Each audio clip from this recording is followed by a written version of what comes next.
When you drive down the street, you probably see a lot of real estate, some residential, some commercial, but all you're likely seeing is the end product, which could be an office building or a strip mall or an apartment complex. Well, there's a ton of work that goes into a commercial real estate project before it gets to that point. Most anyone that's developed property understands that the most challenging aspect of any project is actually getting it to the point where it's shovel ready. Once you break ground, there'll be hiccups, sure, but the bulk of any land entitlement risks or political pushback, it's already been dealt with. But what does it take to get a real estate development project to that point? That can generally be described as pre-development and includes a lot of the feasibility, real estate due diligence, and planning work required to get a project approved and permitted. So in this video, I'm going to dive into the pre-development process for a commercial real estate project. I'm going to cover everything that you, as a real estate developer, need to know to set your construction project up for success. What's up, everyone? It's Matt Marsh with Marsh & Partners. Marsh & Partners is a development and national consulting firm that helps business owners and investors maximize their real estate and transform their businesses. Now, if you're enjoying what we're doing here and want to keep seeing more content like this, please hit that like button, share this video and our other videos with people you think might find some value in them. Now, when I discuss the real estate development process, I like to break it down into its component parts. First, site selection and land acquisition. Second is pre-development. Third is development and construction. And fourth is post-construction and project closeout. So really, once the project site is identified during the site selection process, everything that follows until you begin construction can be considered pre-development. Now, pre-development, it's an iterative process. First, developers will draft a site sketch for a property that offers a conceptual representation of how the site might be developed. From there, the concept's solidified. Grading, utility, and stormwater plans are firmed up and prepared for site plan submittal. Once a site plan is submitted, it's going to go through several rounds of review before it's officially approved. Now, simultaneously, building design is fleshed out. An architect will start with schematic design that details the initial site and interior building programming.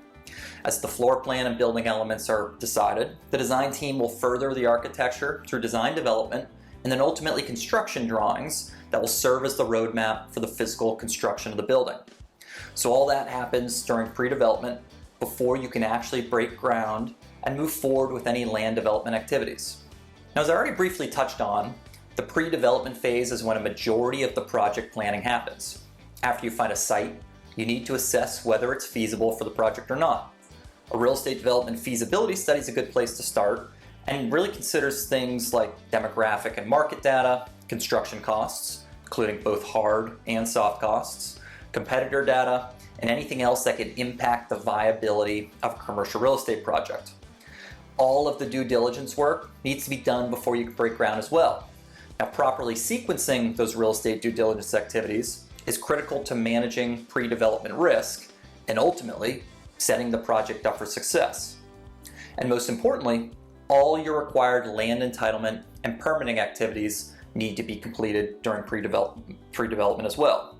Managing land entitlement risks throughout a commercial real estate project can be a huge challenge. And as a developer or business owner, you'll need to consider really how the municipality's zoning laws, their Unified Development Ordinance, or UDO, and design rules may impact your project. If the property requires a rezoning, you'll need to navigate that process in conjunction with the site plan approval process during pre-development. Now, every municipality has its own unique quirks and set of permits you'll need to obtain based on your specific project. But there are some common permits and approvals to consider.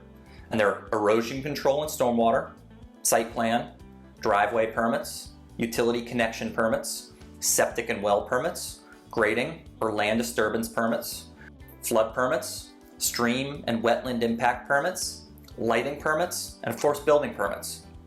Now, it's not an exhaustive list, but it gives you a good idea of some of the approvals you'll need to consider during the pre-development phase of a commercial real estate project.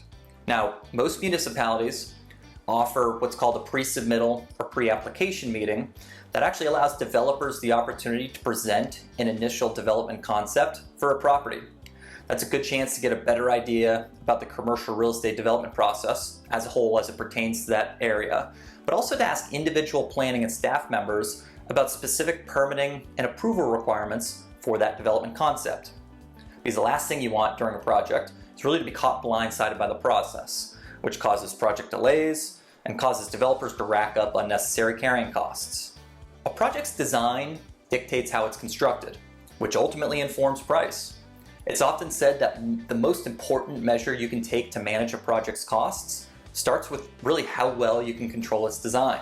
So all of the design work, both engineering, site design, and architectural programming, will impact how much the development costs and really the financial feasibility of the deal. For instance, an elaborately designed building may require more expensive materials or higher quality labor.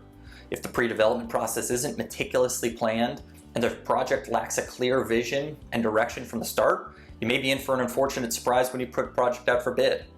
Additionally, during pre-development, it's critical you assemble the right development team. Now that starts with your civil engineer, but includes your architectural and design team, the contractor, and any other outside consultants that may need to assist with the project. It's also worth considering really how those different trades are managed during this phase of development project. Before you break ground on a commercial real estate project, you'll have to decide how you want to contract with the design and construction entities. Traditionally, project owners have used a competitive or hard bid method of construction delivery. And in that process, a project is designed up front and the owner then sends the construction documents out to several contractors to bid on the project. But that puts the owners in a situation where really only what is depicted on the architectural drawings is priced. The building's designed in a vacuum, and there isn't any real-time pricing or design feedback from the construction team that might have some unique insights into how to value engineer the site of the project. Alternative methods of construction delivery, like design build or design assisted, get a contractor involved in the project much earlier and can lead to a more efficient and cost-effective pre-development process. So as a real estate developer or a small business owner, you'll want to consider how you'll manage the different entities in a project and when to bring them in to consult during pre-development.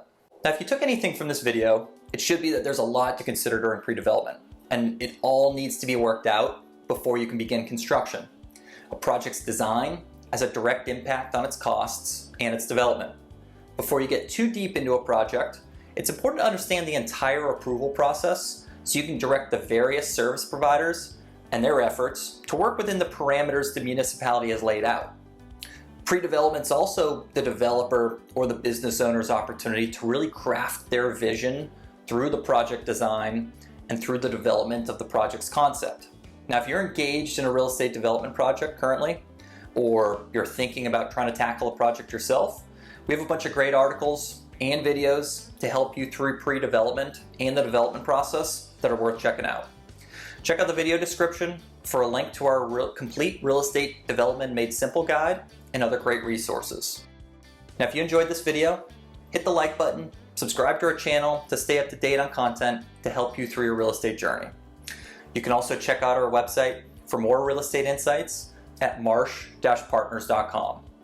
Feel free, leave me a comment if there are any other topics you're interested in or you'd like me to cover specifically.